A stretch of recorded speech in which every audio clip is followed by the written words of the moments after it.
Welcome back. If you have a child with autism or a loved one, you understand the challenge. But what if there was a technique that could help focus their minds? Many of these children are highly intelligent. What if there were a way to help these kids connect and settle down the rapid-firing connections in their brains that interfere with learning, relationships, and the joys of life? It's called brain mapping, and it's now available in Sarasota. And joining us for more are GREGG SLEDZIEWSKI, the founder of the BRAINWAVE Center. I hope I got that right. Tom Waters of Easter Seals, and KATHIE Brady, the mother of 4 autistic kids.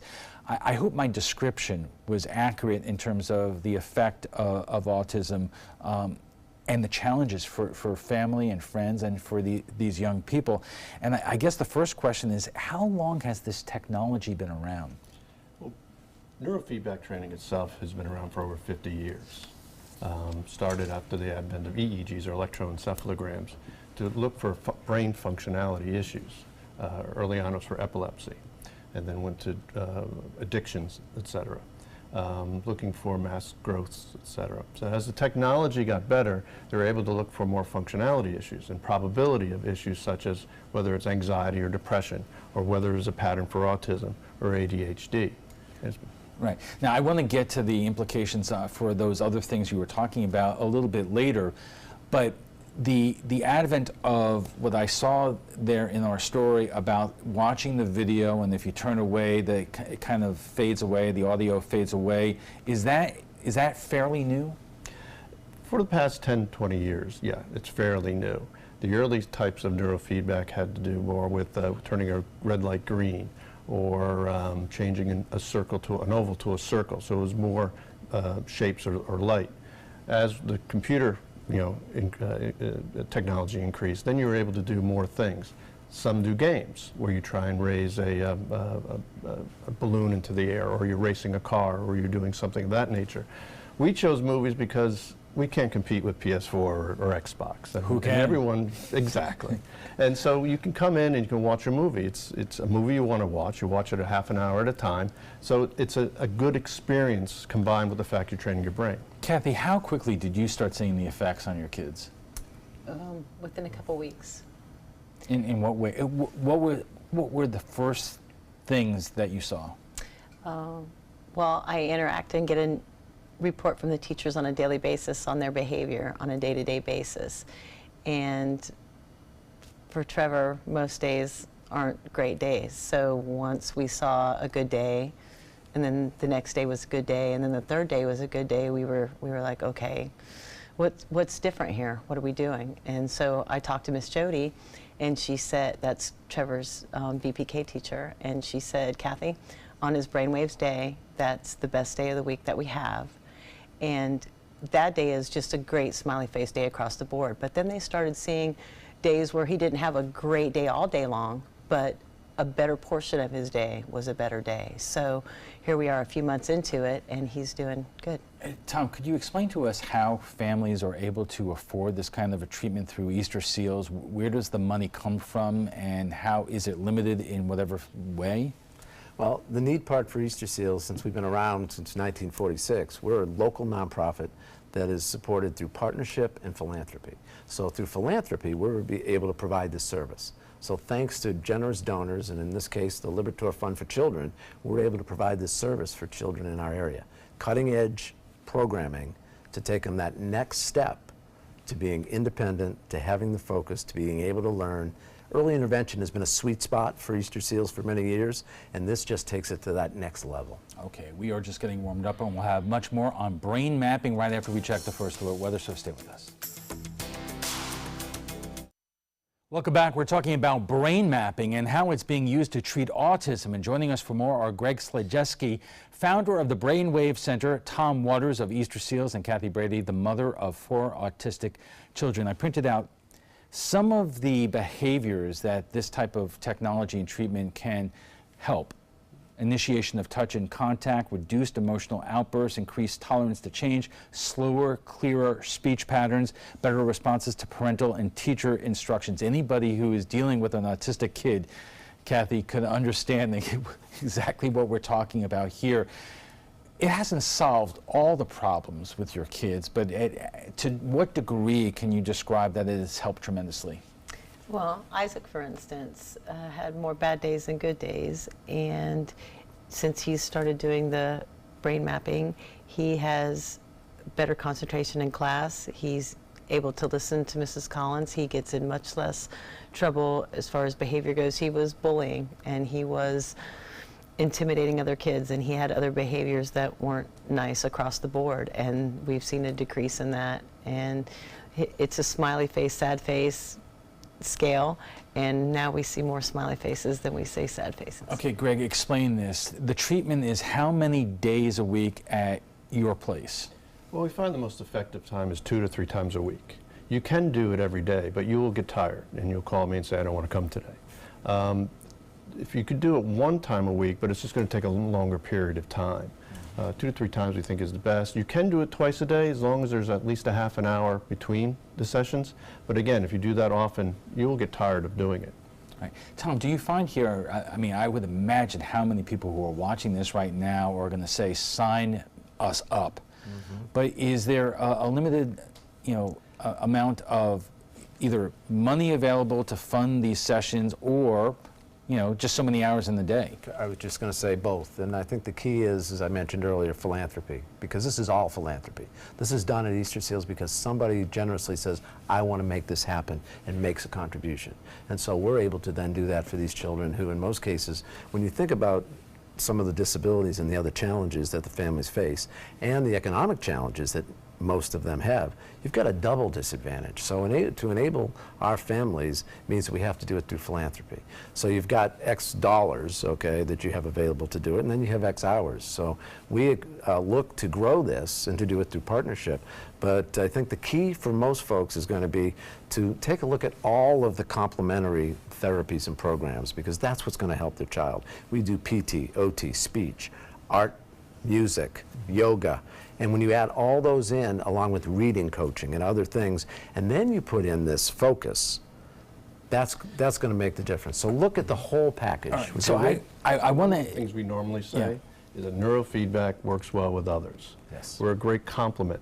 So if you're on OT, PT, behavioral therapies, or even drug therapies, adding neurofeedback can make the outcomes better. Right. Let me ask the both of you this question. Do you find in your experiences that some families, some parents are reluctant to avail themselves of this kind of treatment because they do not want their kids labeled in some sort of way, and even though this may be hugely beneficial to them, they're still not going to go there? I can honestly say I believe that that does happen, okay? And there are cases where you have families, for example, in the area of disabilities, 70 to 80% of families split up. In our program, because we have respite care that goes with this, and this helps the caretakers as well, it's reversed. It's only 30%. The families have to come together to do this kind of support, because it's 24/7. And so the answer to that question is they both have to be on the same page, and they have to work together. And then single moms in particular, like Supermom here, okay, have to be willing to say, let me do whatever it takes. Kathy, let me ask you this. Has your hopes and expectations for your kids changed since starting this? Well, my hope and expectation for them has always been, especially with Easter Seals as our partner, to become super productive members of society. And I thought there are actually a ton of obstacles preventing that from happening, but this is another tool in our toolbox, and I'm very hopeful now. Greg, we're talking mostly about autism here, but describe to us the kind of implications brain mapping has on other things, from ADHD to depression to, I even read that even like high-flying executives might want to avail themselves to this. For what purpose? Well, you don't have to have a precondition to come and do brain mapping and neurofeedback. If you're interested in increasing your focus, we can help. There are studies showing how well it can work with ADHD, and in our own practice we have found significant results with kids who are on, who've been told they have ADHD or attention deficits. We have worked with executives, folks who have come in that have been under a great deal of pressure for a very long period of time and are suffering from different forms of anxiety. We can help relieve that anxiety and help them perform better at their jobs. We have worked with athletes. We've had some triathletes that we've worked with. One in particular is very good at the swimming. He was very good at the biking, but no matter how long or short the race was, as soon as he got to the running portion of it, felt he couldn't do it, felt he couldn't go on. So through neurofeedback, we were able to help him overcome that fear, and he did do significantly better in his races. Where do you think the technology is going in terms of taking it out of your location, although we want you to stay in business, but into the home where people can, use it, utilize it, every day of the week that they want to? Well, there are some good advances in some portable units that aren't exactly the type of neurofeedback or the strength of the neurofeedback that we would do, or some practitioner in the area or other practitioners would do. But they're a good take-home unit. One part that we're working on is a unit that you come to our place 2 or 3 times a week, but then you bring this portable unit home, which is primarily entrainment. Entrainment is a way of using photic light to balance the brain. You bring that home, you use essentially the same protocol, so during the 7 days a week, you're getting training, and then you're getting specific training when you come see us. Okay, we want to move to final thoughts, and number one, Tom, what is the single thing that you want people who are watching this right now to take away from Easter Seals' involvement and availability of this kind of technique? I think it's to cope with hope, and that independence and opportunity are for everyone. And from little Gavin, who wouldn't sit still for 1 minute, who now, after this program, and people said, oh no, he just won't sit still, sits for the full 30 minutes, okay?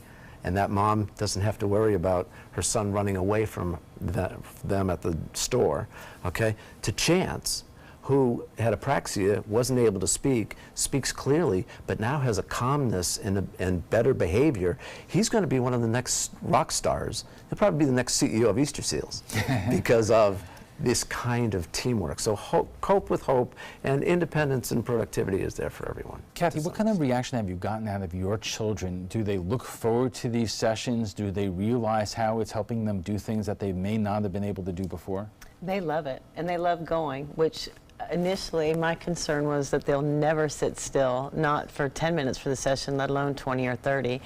But if you go and sit and watch them, which I don't often do because they do much better if I'm not there, but the therapists take them and they sit with them, and they put electrodes on their hair with goo, and they put photo glasses on, and they do things that I never thought were going to be possible. And they make it through the entire session, and then when next time you ask them, do they want to go to BRAINWAVES? They're like, yeah, they jump in the car. They love it. Greg, where is this going from here in terms of, do you find that, do you hope that a lot more families will be coming into your place and signing up for this and availing themselves of it? Where do you see the business model going, so to speak? Well, of course, we'd like to see more kids coming in. We'd like to see more families and adults coming in. One of the things that's interesting is we start neurofeedback by doing the brain map, and the brain map can determine brain functionality.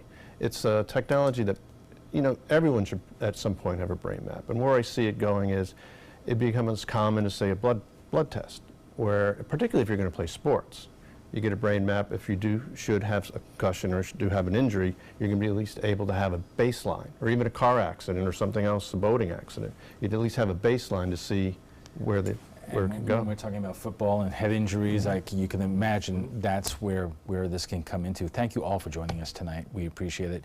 FYI, you can watch past discussions on demand. They're available on Apple TV, Amazon Fire, and Roku. We want to thank all our guests for being here tonight. GREGG SLEDZIEWSKI, the founder of the BRAINWAVE Center, Tom Waters of Easter Seals, and Kathy Brady, the mother of 4 autistic kids, better known as Supermom.